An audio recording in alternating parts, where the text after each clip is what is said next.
Hello everyone, আসসালামু আলাইকুম।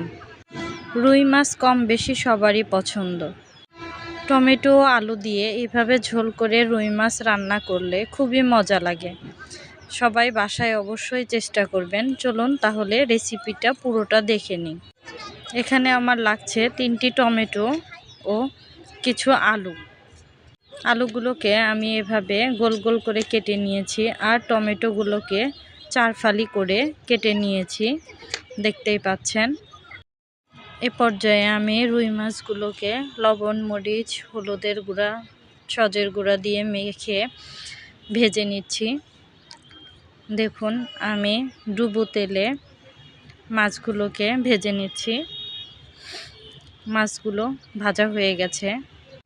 এখন আমি একটা কড়াইয়ে পরিমাণ মতো তেল নিয়ে তার ভিতর পেঁয়াজ দিয়েছি। পেঁয়াজটা যখন ভাজা হয়ে যাবে এ পর্যায়ে আমি দিয়ে দিচ্ছি কিছু জিরে, দিয়ে এটা ভালো করে নেড়ে চেড়ে নিচ্ছি। ভাজা হয়ে গেছে, এখন আমি দিয়ে দিচ্ছি একটু পানি। এর ভিতরে আমি দিয়ে দিব হাফ চামচ হলুদ গুঁড়া, 1 চা চামচ ধনিয়া গুঁড়া, হাফ চা চামচ মরিচের গুঁড়া, তারপর দিয়ে দিচ্ছি কিছু কাঁচামরিচ। এবার আমি এটাকে ভালোভাবে নেড়েচেড়ে মিশিয়ে নিব। এই পর্যায়ে আমি দিয়ে দিচ্ছি মশলা বাটা, স্বাদ মতো লবণ, আর আলু যে কেটে রেখেছিলাম ওই আলু কাটা অংশগুলো দিয়ে দিচ্ছি। আলুটা সিদ্ধ হয়ে পানিটা শুকিয়ে আসার পর এ পর্যায়ে আমি দিয়ে দিচ্ছি কেটে রাখা টমেটোগুলো দিয়ে আমি ভালোভাবে নেড়েচেড়ে নিব।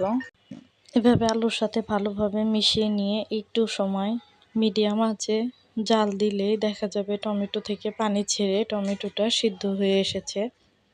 এই পর্যায়ে আমি তরকারির জন্য ঝোল দিয়ে দিব। ঝোলটা যখন বলক আসবে তখন এই পর্যায়ে আমি ভেজে রাখা মাছগুলো দিয়ে দিচ্ছি। মাছগুলো দিয়ে কিছু সময় জাল করলেই আমার তরকারিটা হয়ে যাবে। দেখতেই পাচ্ছেন আমার তরকারিটা হয়ে গেছে। এই পর্যায়ে তরকারিটাকে আমি বেড়ে নিচ্ছি। দেখতেই পাচ্ছেন কতটা আকর্ষণীয় লাগছে, এটা খেতে খুবই মজা। অবশ্যই বাসায় একবার চেষ্টা করবেন। ধন্যবাদ। আর আমার চ্যানেলটি অবশ্যই সাবস্ক্রাইব করবেন প্লিজ।